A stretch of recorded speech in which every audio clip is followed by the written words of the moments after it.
Bonjour chers amis, hallo liebe Freunde. Aujourd'hui, chapitre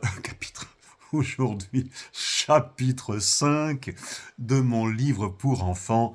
Jonas ne se lève plus. Heute Kapitel 5 aus meinem Kinderbuch. Jonas steht nicht mehr auf. Das Buch ist bilingual.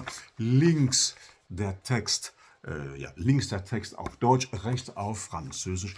Da ist das Buch, das sich übrigens sehr gut bestellen lässt über meine Webseite. So, Kapitel 5. Bonjour, dit Madame Parent-Tardif. Je suis Adélaïde Parent-Tardif. Enchanté, répondit bon papa. Je m'appelle Adam Engelskind. Je suis le grand-père de Jonas. Que puis-je faire pour vous?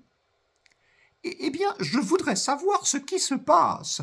Madame Becdur m'a informé de ce que vous lui aviez donné mission de me dire que l'école, vous vous en battiez les flancs de l'école. Ça doit être une plaisanterie, un malentendu.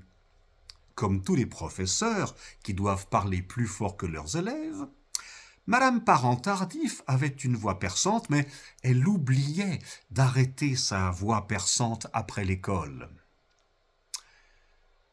En ce moment, vous voyez, l'école, on s'en fiche complètement, répondit bon papa.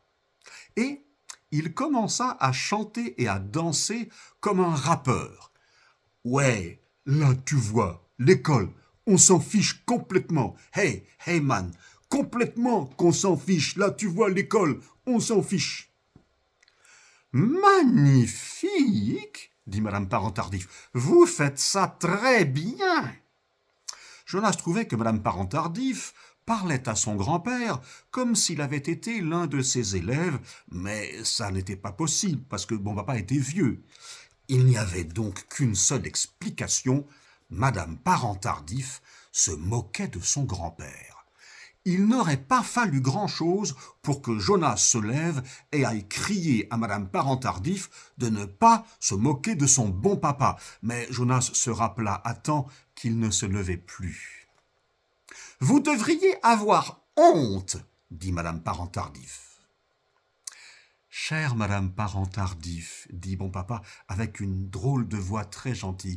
Chère Madame Parent-Tardif, outre le fait que vous vous prenez beaucoup trop au sérieux, si je puis me permettre de vous le dire sans embâge, il faut que j'attire votre attention sur le fait que vous avez débarqué ici sans avoir la moindre idée de ce qui s'y passe. Pour dire les choses autrement, je vous recommande très vivement de vous abstenir, de vous former une opinion avant de savoir de quoi il retourne. Par ailleurs, je ne verrai pour vous que des avantages si vous vous dotiez d'un peu de sens de l'humour. Pendant 2 ou 3 secondes, Madame Parent-Tardif ne dit rien. Puis elle dit avec une voix différente « Est-ce que Jonas est malade ?» dit bon papa, on pourrait peut-être dire ça, mais c'est trop dramatique à mon goût. Je dirais plutôt que Jonas découvre qu'il n'aime pas le monde tel qu'il est et qu'il s'aime lui-même encore moins. Nous sommes en train de réfléchir à ce que nous pourrions entreprendre au sujet de cette antipathie contre le monde et soi-même. De nouveau, Madame Parent-Tardif ne dit rien. Finalement, elle dit « Est-ce que Jonas a besoin d'une aide psychologique ?» demanda-t-elle avec sa nouvelle voix. « Pas plus que la plupart d'entre nous, » répondit bon papa. Jonas pouvait entendre que bon papa souriait. « Je ne suis pas sûr de vous suivre, » dit Madame Parent-Tardif, dont la voix n'était plus perçante, mais pas encore tout à fait normale.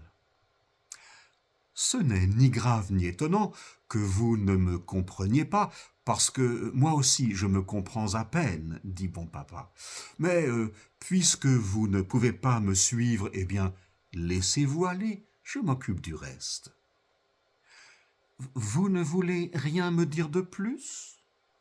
Madame Parent-Tardif avait vraiment l'air de se faire du souci. « Il n'y a pas grand-chose d'autre à dire. Vous êtes une personne gentille, Madame Parent-Tardif, dit mon papa. »« Jonas va retourner à l'école quand ?» demanda Madame Parent-Tardif. « Dieu seul le sait, et il est très discret, » répondit mon papa. « Est-ce qu'il y a quelque chose que je puisse faire ?» demanda Madame Parent-Tardif. « Avoir confiance, » répondit mon papa. « En fait, Jonas a une petite dépression, mais on l'aura bientôt sous contrôle si on nous laisse faire. »« Je comprends, » dit Madame Parent-Tardif. So, das war Kapitel 5. Bis zum nächsten Mal. Ah ja, genau, und abonnieren, kommentiere, teile und noch etwas, ein bisschen Werbung in eigener Sache. So, das da hier ist mein letztes Buch, also meine letzte Erscheinung. Das Buch heißt Un Détour und ein Umweg. Das ist ein bilinguales Buch auf Französisch. Genauso wie bei Jonas, links der Text auf Deutsch, rechts auf Französisch, also pädagogisch sehr wertvoll, du kannst 1:1, meistens kannst du 1:1 übersetzen. Ich lese mit großer Freude aus diesem Buch in den Gymnasien, wo ich eingeladen werde. Also ich lese bilingual. Wenn du Lust hast, kannst du gerne bestellen über meine Webseite. Bis zum nächsten Mal. Tschüss!